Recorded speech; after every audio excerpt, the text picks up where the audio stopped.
These how perfect the rocks fit together.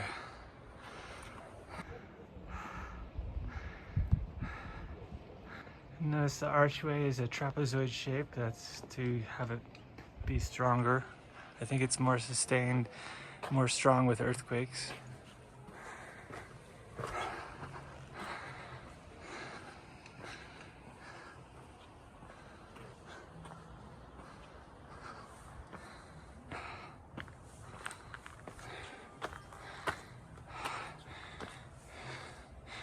This is supposedly a fortress that defeated the Spanish one time around. But then the Spanish came back with more people and defeated them. Again, look at this stonework.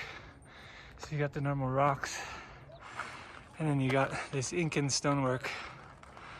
How perfectly they fit together. So the other question beyond how do they fit the rocks together is how would they move such a heavy rock? These rocks are called the Temple of the Sun, and here's the mountains in the background.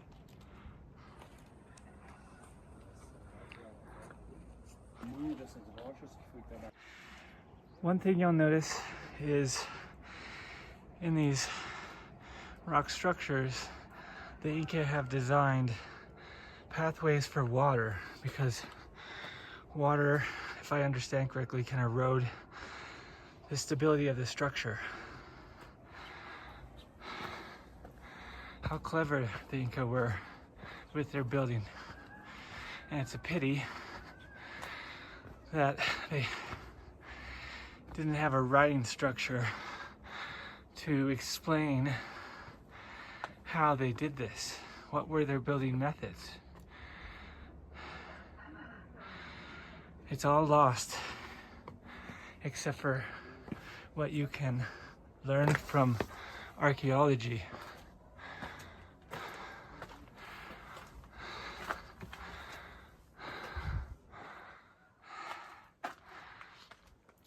So again, the questions I want you to ask yourself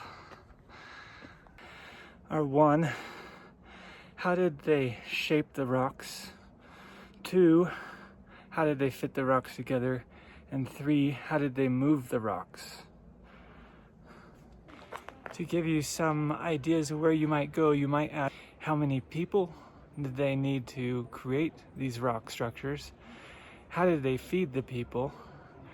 Where did they source the rocks from? Another question you might ask is, how did they build the walls so that they stay upright? For example, this wall is built into the side of a cliff. How would they have constructed that? And you can see similarly with these walls here, they would need some type of structure to keep them from falling over. So what type of engineering practices would they have used? You might think of what they might put behind the walls. Another look at how well fitting these Inca structures were. Look how closely fit the rocks are to each other.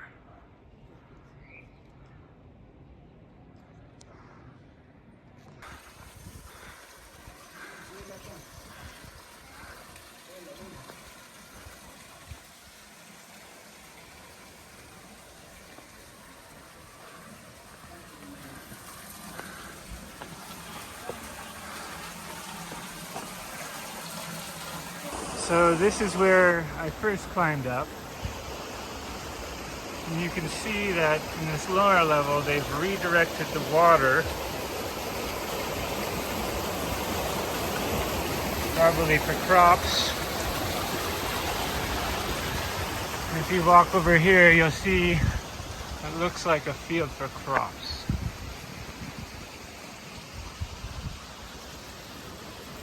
Look at this intricately carved stone.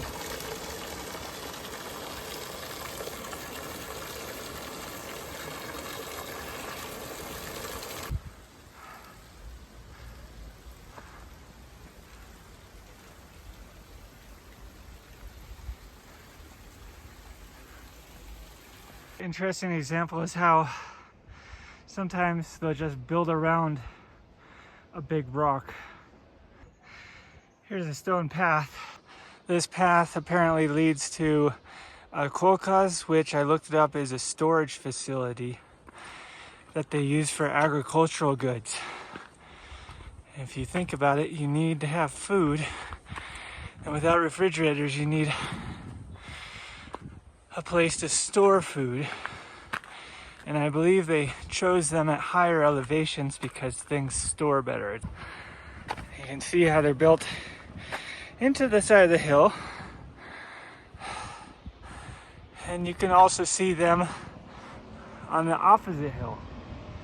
And you'd have to walk all the way up that path. So as I was explaining down below, you have your water source, and then you have your fields where you grow the food using the water, and then you have to carry it all the way up here and store it, likely. Okay, so let's take a peek inside this coca, which is a Quechua word, and a reminder that before the Spanish arrived and started imposing their religion and language, the Inca had their own language and religion, and the language is Quechua. Whoa, again, no railing, so you just have to be careful, but this is inside, and you can see it's probably about 20 feet down. So you could store a lot, and I'm guessing it's cooler in the shade. So what I was saying earlier about the Quechua being the language of the Inca, because the populations were so large, even after the conquering by the Spanish, there's still a lot of people speaking Quechua today. And I believe on the internet it estimates there's around 3 million Peruvians that still speak Quechua. Another question is, what do they do with these terraces?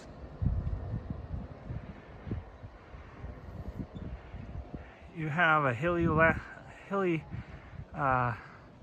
side of the mountain, and you take parts of it and you turn it flat. What would you then do with it?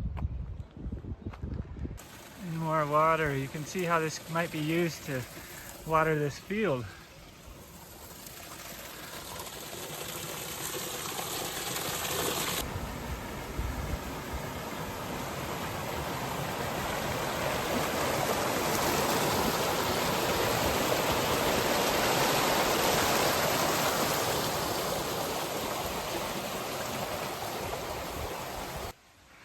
More examples of how they're building water channels with rocks.